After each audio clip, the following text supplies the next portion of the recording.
Assalamualaikum warahmatullahi wabarakatuh. Kita masuk pada pertemuan ke-7. Topik yang dibahas ialah survei sampling pada mata kuliah pengolahan data perikanan FPIK UB. Point of message dibuat oleh Dewa Gede Rakawiatnya, lalu diedit oleh saya, Muammar Qaddafi, sekaligus membuat video untuk kuliah online untuk kali ini. Ya, ada beberapa subtopik yang akan kita bahas pada kuliah kali ini. Yang pertama, kita mendefinisikan apa itu populasi. Jadi kita belajar definisi dari populasi itu. Yang kedua adalah alasan kenapa kemudian orang melakukan sampling.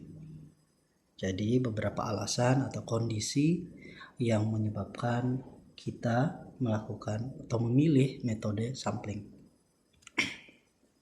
Yang ketiga adalah kita masuk pada sampling acak berupa pengertian, metode acak dan bilangan teracak. Lalu di bagian akhir kita atau mahasiswa akan diberikan tugas untuk menjawab pertanyaan terkait dengan topik survei sampling. Oke, selanjutnya kita masuk pada definisi. Jadi populasi sering didefinisikan berbeda sesuai dengan kepentingan terhadap suatu objek maupun subjek studi. Jadi pada bidang biologi misalnya, populasi didefinisikan kelompok individu satu spesies yang menempati wilayah geografis tertentu dan tidak bercampur dengan spesies yang sama yang berada di wilayah yang lain. Nah, pada konteks PDP, populasi didefinisikan sebagai kelompok individu dengan karakter yang sama, berada pada wilayah geografis tertentu, pada waktu dan kondisi tertentu. Contohnya adalah populasi mahasiswa perikanan yang menjadi peserta mata kuliah PDP tahun 2019-2020 semester genap. Kesamaan karakter yang dimaksud ialah peserta kuliah PDP. Waktu yang dimaksud ialah tahun 2019-2020 semester genap. Sedangkan kondisi yang dimaksud ialah mahasiswa yang aktif pada tahun 2019-2020 semester genap. Nah, ukuran populasi ialah total seluruh mahasiswa yang mengambil, yaitu 318 mahasiswa yang mengambil mata kuliah PDP. Rinciannya adalah pada kelas IK 40 mahasiswa PSIK di kelas I01, 30 mahasiswa PSIK yang berada di kelas I02, 17 mahasiswa PSIK yang berada di kelas I03, 36 mahasiswa MSP yang berada di kelas M1, 40 mahasiswa PSP di kelas P01, 40 mahasiswa PSP di kelas P02, 38 mahasiswa PSP yang berada di kelas P03, 46 mahasiswa PSTHP yang berada di kelas T1, dan 22 mahasiswa THP yang berada di kelas T2. Lalu pertanyaan pertama, Setiap desa atau kelurahan di Jawa Timur dinyatakan terdapat salah satu atau lebih kegiatan perikanan seperti perikanan laut, perikanan umum, daratan, budidaya laut, budidaya kolam, dan seterusnya. Keterangan dari Kepala Dinas Kelautan dan Perikanan di Jawa Timur menyatakan bahwa mereka mempunyai 150 orang petugas lapang atau enumerator. Jika survei statistik perikanan membutuhkan waktu 1 hari per desa, hitunglah berapa lama waktu yang dibutuhkan untuk survei statistik perikanan di seluruh desa di Jawa Timur.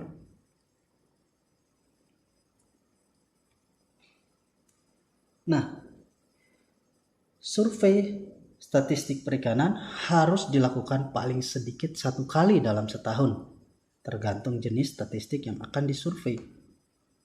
Memperhatikan pertanyaan di atas atau di samping ya dalam slide itu,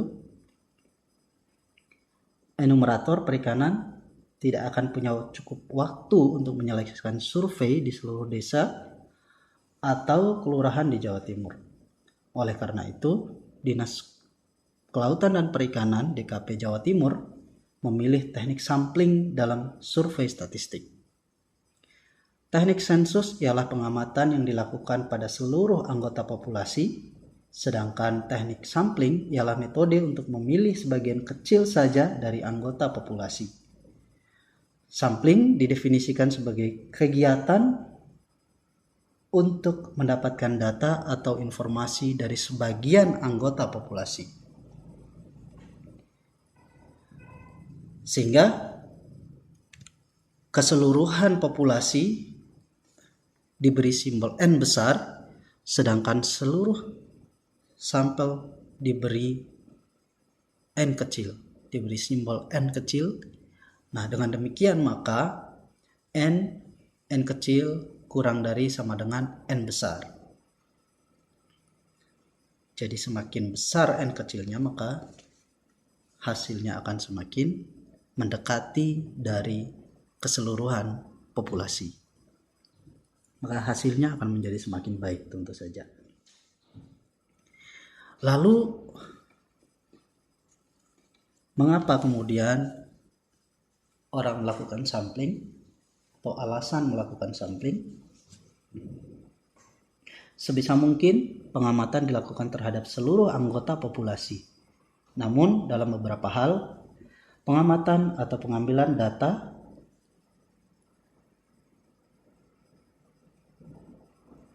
bisa saja diambil dari hanya sebagian kecil anggota populasi. Berikut ini adalah beberapa alasan atau kondisi yang menyebabkan kita melakukan atau memilih metode sampling. Paling tidak ada 6. Yang pertama adalah tidak memungkinkan untuk melakukan pengamatan terhadap seluruh anggota populasi. Misalnya, definisi populasi ialah ikan di laut. Data yang ingin diamati ialah panjang masing-masing individu anggota populasi. Hal ini hanya bisa dilakukan jika kita berhasil mengeringkan seluruh laut di dunia dan mendata panjang ikan pada tempat yang sudah menjadi daratan. Jelas sekali bahwa kegiatan sensus ini tidak memungkinkan untuk dilakukan. Yang kedua adalah sensus terhadap anggota populasi yang jumlahnya tidak terbatas atau infinite. Misalkan menghitung jumlah bakteri yang terdapat di waduk Karangkates atau menghitung jumlah zooxanthellae pada seluruh binatang karang. Satu tetes air waduk Karangkates misalnya itu bisa saja terdapat ribuan bakteri yang beragam. Lalu yang ketiga, kenapa orang memilih metode sampling adalah sensus memang tidak diperlukan. Perlu kita menghitung jumlah populasi nyamuk malaria di dunia misalnya. Nah, pekerjaan ini sepertinya termasuk sia-sia jika memperhatikan manfaat yang didapat dari melakukan survei sensus tersebut. Lalu yang keempat adalah penyelidikan yang bersifat ekstraktif terhadap anggota populasi. Misalnya, kita ingin mengukur panjang usus dari seluruh binatang penyu yang ada di dunia. Nah, kegiatan ini tentunya dilakukan dengan membunuh binatang penyu. Jika dilakukan secara sensus, selain tidak diperbolehkan, kita bisa kehilangan spesies yang sudah terbatas dan statusnya dilindungi. Lalu yang kelima adalah sumber daya yang tersedia tidak mencukupi untuk melakukan penyelidikan terhadap seluruh anggota populasi. Suatu studi umumnya dibatasi oleh tenaga, biaya, dan waktu. Dan yang keenam, yang terakhir adalah informasi tentang populasi bisa diwakili oleh sebagian kecil anggotanya. Pada saat yudisium S1 atau sejenisnya, biasanya hanya seorang wakil saja yang diminta untuk mewakili seluruh lulusan untuk menyampaikan pesan-kesan selama menempuh kuliah di FPIK misalnya. Nah, dari seluruh 6 ketentuan di sini dimungkinkan untuk mengambil sebagian untuk mewakili seluruh anggota populasi. Pilihan alternatif ini memunculkan kegiatan yang disebut dengan sampling. Lalu kita masuk ke poin berikutnya, ke subtopik berikutnya, yaitu kegiatan sampling acak, yaitu atau disebut random sampling. Sampling ialah mengambil informasi dari sebagian kecil anggota populasi. Dampak dari sampling ini paling tidak kemudian dampaknya ada 2 kategori. Yang pertama adalah informasi yang didapat dari sampel bisa mewakili populasi, atau sebaliknya, yang kedua, informasi yang diambil dari sampel tidak mewakili atau tidak memberikan gambaran tentang populasi secara keseluruhan. Nah, metode sampling kemudian bisa menghemat waktu, kemudian bisa menekan dan menghemat biaya, dan juga bisa menghemat tenaga. Maka keseluruhannya kemudian disebut cost effective sampling. Namun pada sisi lain, informasi pada sampel juga harus memberikan gambaran tentang populasi, unbiased estimator. Jika tidak, maka parameter yang didapat dari sampel tidak bisa kita katakan sebagai praduga yang tidak bias dari populasi. Atau praduga tak bias ialah nilai statistik yang akurat mewakili populasi. Nilai yang didapat dari sampel tapi bisa digunakan untuk mewakili populasi.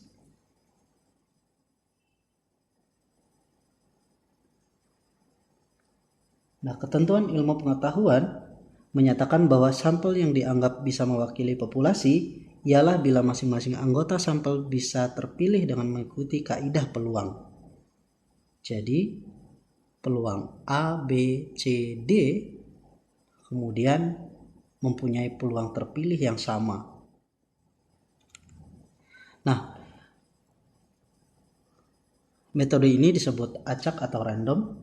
Metode sampling acak ialah ketentuan di mana setiap anggota populasi mempunyai peluang yang sama untuk terpilih dan diamati. Berikutnya adalah metode acak. Misalkan ada populasi yang jumlahnya 10 misalnya. Masing-masing anggota kemudian diberi nomor urut by 10. Jika kita ingin mendapatkan 3 sampel dari 10, anggota populasi tersebut, maka pertanyaan yang muncul ialah anggota populasi nomor urut berapa saja yang harus kita amati. Nah, masing-masing sampel harus terpilih secara acak. Artinya, setiap sampel mendapat peluang yang sama untuk terpilih. Sistem pengacakan untuk anggota populasi kecil ini bisa dilakukan dengan membuat gulungan kertas, yaitu 10 gulungan kertas.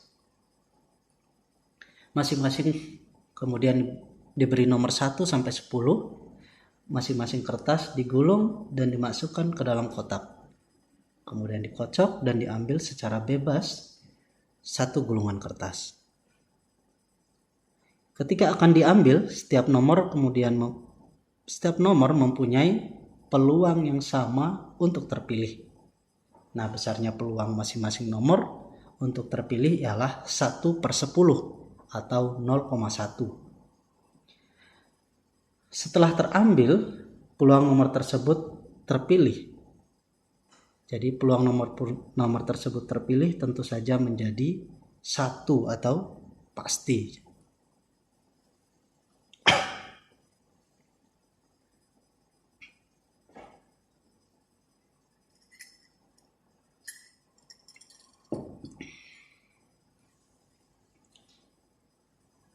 Nah, masing-masing kertas digulung dan masukkan dalam kotak ya. Kemudian misalkan nomor yang terpilih adalah nomor 8. Maka parameter populasi nomor 8 itu yang kita amati atau kita ukur. Kita masih membutuhkan dari 2 anggota populasi lainnya. Jadi kita masih butuh 2 karena tadi kita akan memilih 3 dan terpilih secara acak, yaitu dengan mengambil sampelnya adalah 3 dari 10 populasi. Nah, sehingga sekarang pada kotak sekarang tinggal atau tersisa 9 gulungan kertas. Lalu jika kita kocok, kita aduk, kita kocok, kemudian kita mengambil nomor secara acak yang kedua, maka peluang setiap anggota untuk terpilih ialah 1/9 atau 0,11 atau 0,11. Nah, peluang ini jelas berbeda dengan nomor yang tertarik pertama, yaitu peluangnya 1/10. Nah, jika kita melakukan hal ini, maka prosedur sampling acak dianggap salah. Nah, masalah perbedaan peluang tersebut bisa diatasi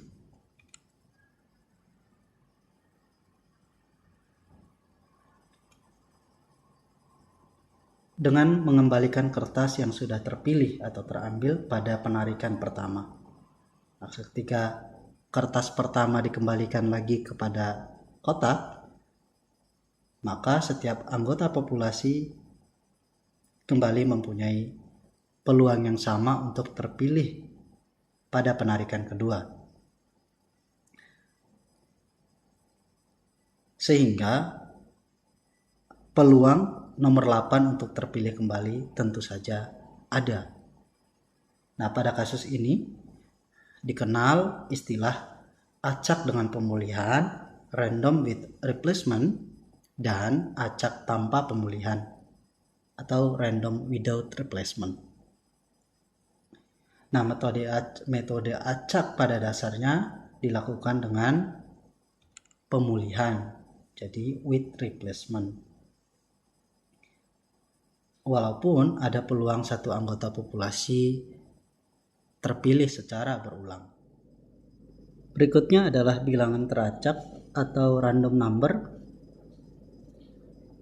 Program komputer seperti Excel bisa mengeluarkan angka secara acak dari urut 0 sampai 9. Sebagai contoh, silahkan membuka file PDP 2019 genap TM7 data yang telah disediakan. Di sini terdapat nomor populasi 1 sampai 10 dan parameter populasi. Kemudian kita tentukan number random yang bisa dikeluarkan secara otomatis oleh Excel. Kita buat sama dengan run, pilih run, kemudian kita tutup kurung dan kita enter. Lalu di sini muncul 15 digit, nolnya supaya memudahkan, nolnya ditaruh di depan koma. Lalu kita tarik. Nah, ini adalah angka acak angka random yang dikeluarkan oleh Excel secara otomatis. Namun, angka ini selalu berubah-ubah, sehingga agar angka ini tetap maka kita harus mengcopy dulu angka ini di nomor urut sum, kita paste spesial,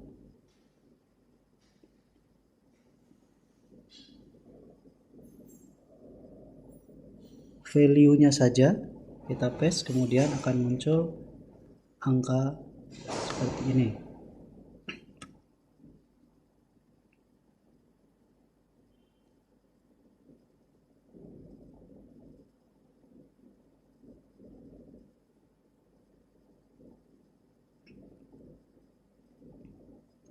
Nah, ini kelihatan bahwa ini dinamis angkanya sehingga bisa berubah sewaktu-waktu. Berikutnya kita blok semuanya, lalu kita urutkan, kita pilih run number, urut sum maksud saya, urut sum, lalu kita oke, maka angka di sini kemudian akan berubah dari yang terkecil hingga ke angka terbesar. Nah, jika kita ingin mengambil sampel 3 terendah, maka kita akan memilih 3 teratas ini, di mana 3 teratas itu adalah nomor populasi 7, 2, 6 dengan parameter 9, 6, 12. Sebaliknya, jika kita ingin mengambil sampel 3 terbesar, maka kita pilih yang terbesar di bawah ini, yaitu nomor populasi 5, 3, dan 10. Nah, begitulah cara untuk menentukan angka random secara otomatis di Excel. Selanjutnya adalah metode lain yang bisa dilakukan adalah run between. Pertama adalah di sini ada nomor populasi dan parameternya seperti pada random sebelumnya. Lalu kemudian di sini kita akan memilih 3 saja sampel dari data ini. Kita buat nomor urutnya 1 sampai 3. Lalu nomor randomnya kita hapus dulu. Ini nomor random sama dengan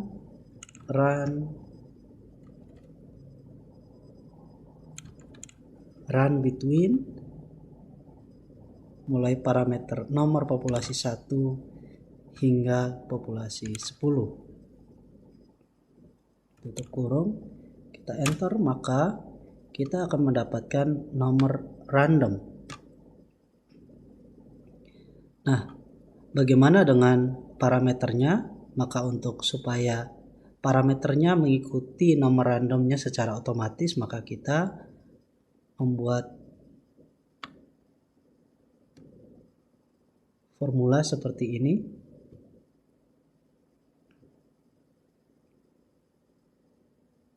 Ini adalah rentang nomor populasinya, yaitu 1 sampai 10. Kemudian di tengah ini adalah nomor randomnya, yang ketiga adalah rentang parameternya. Sehingga nah ini berubah-berubah ya. Sehingga kalau kita ingin tidak berubah lagi, maka kita copy lalu kita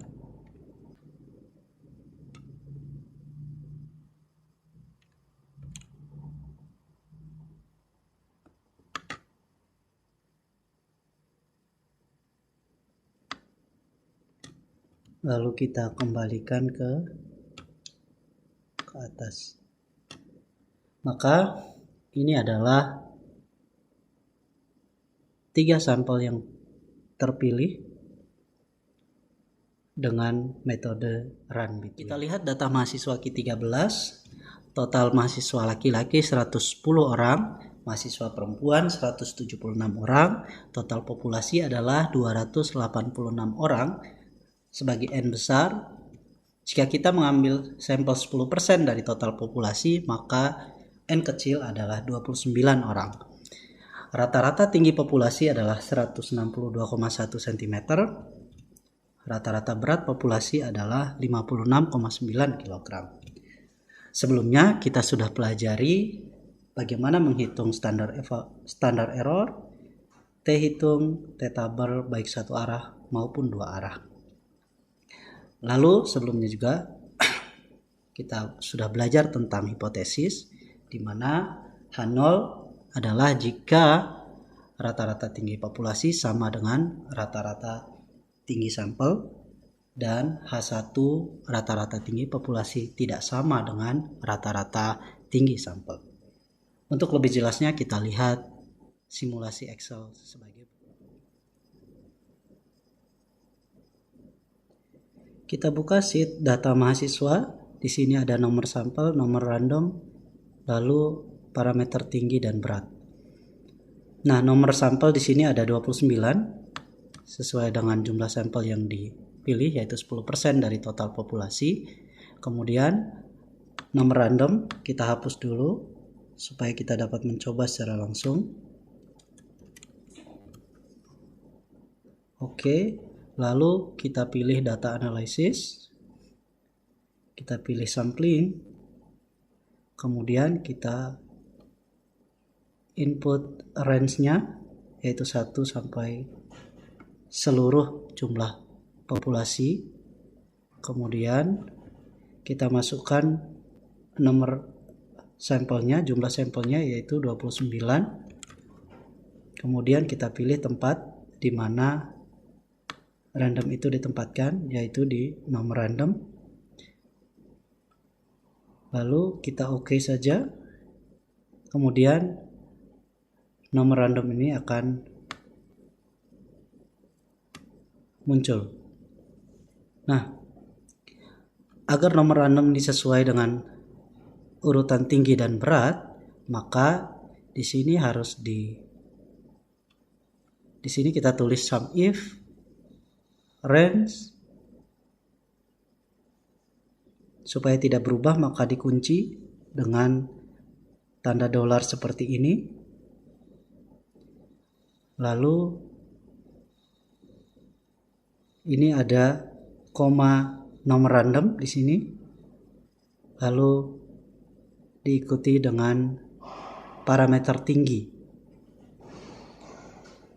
Jangan lupa dikunci juga parameter tingginya supaya tidak berubah. Lalu di enter, kemudian akan muncul sesuai dengan nomor urut populasinya. Begitu juga berat, hal yang sama berlaku, sehingga nilai berat yang muncul sesuai juga dengan urut populasinya.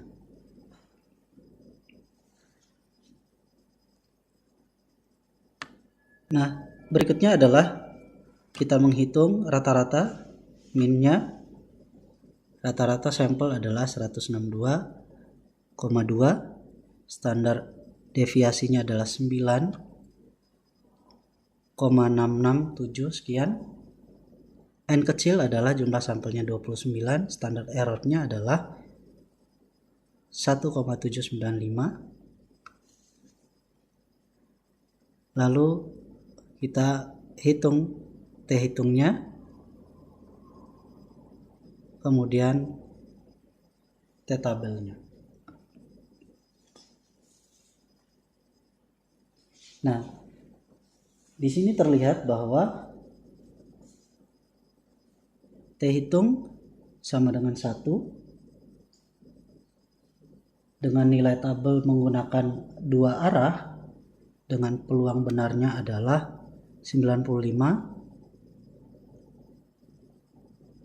atau dalam 100 kali percobaan terdapat 55% atau 5 kali parameter dari sampel tidak sama dengan parameter pada bagian terakhir dari TM7 adalah tugas. Pertama adalah Anda ditugaskan untuk menjawab pertanyaan 1 pada slide sebelumnya. Yang kedua adalah buat hasil sampling Anda dalam Excel dengan N kecil 29, N besar 286.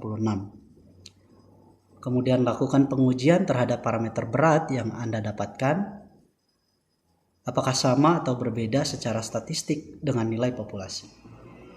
Ingat, jika sampel mewakili populasi, maka dalam 100 kali pengulangan ada peluang 95% nilai parameter sampel akan sama dengan populasi. Namun, ada juga peluang 5% tidak sama atau berbeda dengan parameter pada populasi. Selanjutnya, dengan demikian Anda akan menyetor 2 file, yaitu bentuk Word dan Excel, dengan ketentuan seperti yang tertulis pada slide. Lalu kapan tugas ini dikumpulkan? Tugas ini dikumpulkan paling lambat 1 pekan setelah video ini diupload melalui YouTube. Jika tidak menyampaikan file, maka Anda dianggap tidak mengikuti kegiatan tatap muka. Sebagai catatan, agar dosen mengetahui bahwa Anda mengikuti perkuliahan online ini, maka cantumkan nama dan NIM pada komen di YouTube. Demikian, terima kasih. Wassalamualaikum warahmatullahi wabarakatuh.